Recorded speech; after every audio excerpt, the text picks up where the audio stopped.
నేను ఒకసారి సిడ్నీలోనో మెల్బర్న్లోనో సిటీ సెంటర్లో వాక్ చేసుకుంటూ పోతుంటే ఒక అమ్మాయి టీషర్ట్ మీద భలే క్యాప్షన్ చూశాను.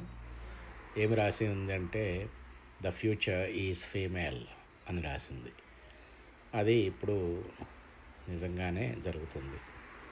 జపాన్లో ఫస్ట్ ఫీమేల్ ప్రైమ్ మినిస్టర్ని ఎన్నుకున్నారు. అలాగే కొన్ని నెలల క్రితం ట్రినిడాడ్ అండ్ టొబాగోలో కూడా కమలా ప్రసాద్ అని చెప్పి మన భారత సంతతికి చెందిన ఒక ఫస్ట్ ఫీమేల్ ప్రైమ్ మినిస్టర్ని వాళ్ళు ఎలక్ట్ చేసుకున్నారు. అలాగా ప్రపంచమంతా కూడా అదే ట్రెండ్ ఫాలో అవుతుంది. తర్వాత ఫ్యూచర్లో మన ఆఫీసుల్లో కూడా ఫీమేల్స్ ఎక్కువ అవుతారు, మేల్స్ తక్కువ అవుతారు. Like that the whole world will go through that cycle. ఒకప్పుడు మేల్ డామినేషన్ ఉండేది, ఫ్యూచర్లో ఫీమేల్ డామినేషన్ అవుతుంది.